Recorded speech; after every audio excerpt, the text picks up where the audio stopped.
My name is Caveman. I am one of two young artists in residence here at the gallery today. Before I get into this, you don't often get the chance to talk and people have to listen. And you do have to listen because you've sat down now, so I'm just going to say, I don't know how everybody voted, but I don't think it's a good day when no one is rejoicing David Cameron resigning. And if you've got something, use it. If you feel a frustration, anger, anything, use it and grab hold of it, because once that dissipates, it's gone. It's a very powerful tool. Okay, so what is an emerging artist is the question I've been tasked with thinking about. I'm an emerging artist, as is my colleague Helen. We've been working here as part of the circuit program at the gallery for the last year now. We've done workshops in schools, in colleges. We've gone across north, south, east, west, central Manchester. We've learned a lot. We've run workshops here. We've curated events. It's been a whole lot of different things. But I think to best demonstrate my point, I can't use my story. I want to use two stories of two men, Bill and Gil. So Bill is 89 years old. He actually lives in Billsville, Missouri. And 2013, Bill had his first ever exhibition. Bill had spent 55 years working as an electrician until one day God came to him in a dream and told him it was time to pack in work and start spreading things, and that's exactly what he did. He retired. He started creating these LED designs which he'd work with a painter to create a landscape over, and they looked crazy. And Bill looked crazy. Bill is this old, bearded Jewish man with about 70, and he looks every bit like any man you might see at any bus stop with no shoes on.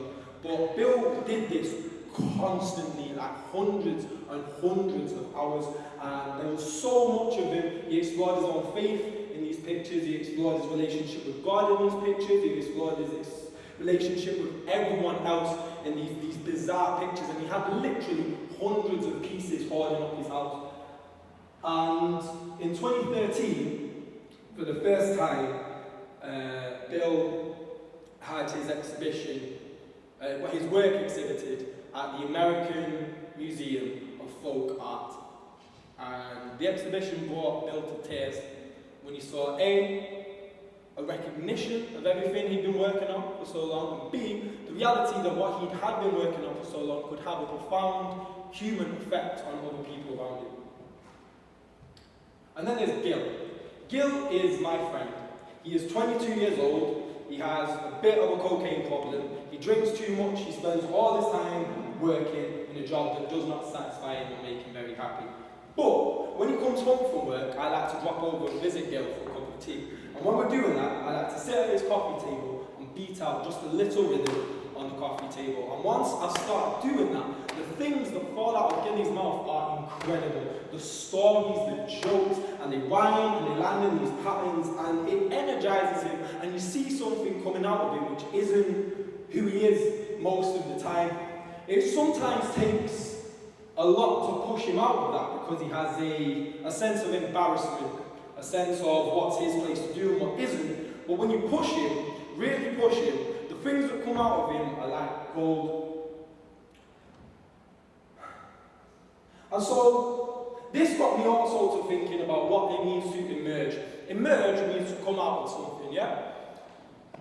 So, for you to be coming out of something, there's got to be something there already.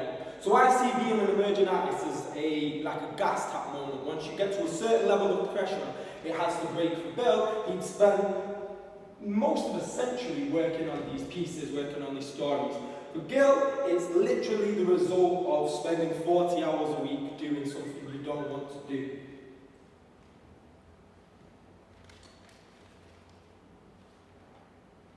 So, what does that mean here?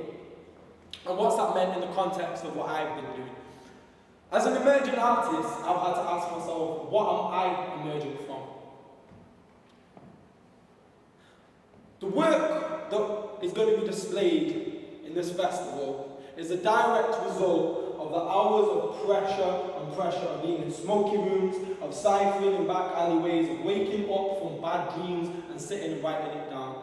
It's the product of youth centres being closed, it's the product of not going to university, it's the product of boredom, it's the product of storytelling, it's the product of stories that come out from the boredom that still need telling to fill that boredom until we have something else to do next time. Johnny Rotten from the Sex Pistols was once a gas tap moment. He was a focal and vocal point of a release of the tensions of a generation. And those generations manifested themselves by doing things like putting nails through your face. And that was okay. That was what that was. But in 2011, Johnny Rotten did a butter advert where he sat on the telly selling butter with a nail through his nose still. And this is exactly what can go wrong when our artists emerge from the wrong place, or maybe when youth culture goes wrong, I don't know. But this is what happens when you take a culture which has grown very organically, commercialise it, and take away the most obvious imagery, symbolism that you can put on something. Something I feel phenomenally proud of about the Circuit Walk Festival is this branding here. It's not made up out of graffiti, it's not made up out of tired stereotypes of what it means to be youth. This is an expression out of the circumstances that we're in. To emerge from something, you bring things with you.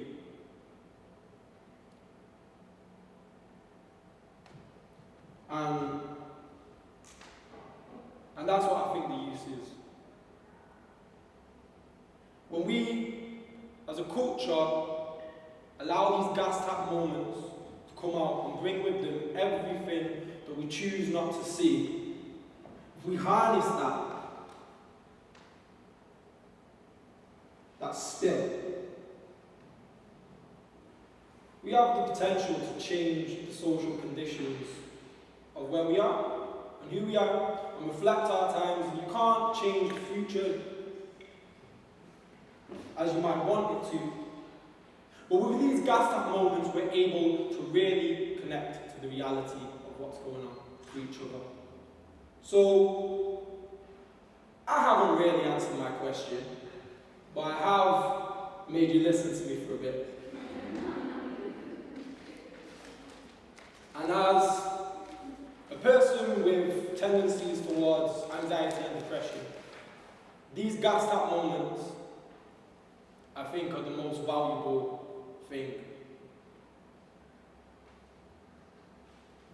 Yeah. So, to continue proceedings and really get headlong into the Circuit Walk Festival, thank you very much for listening to me. I'd just like to say that what is in the right way today, please welcome my colleague, Esme Ward.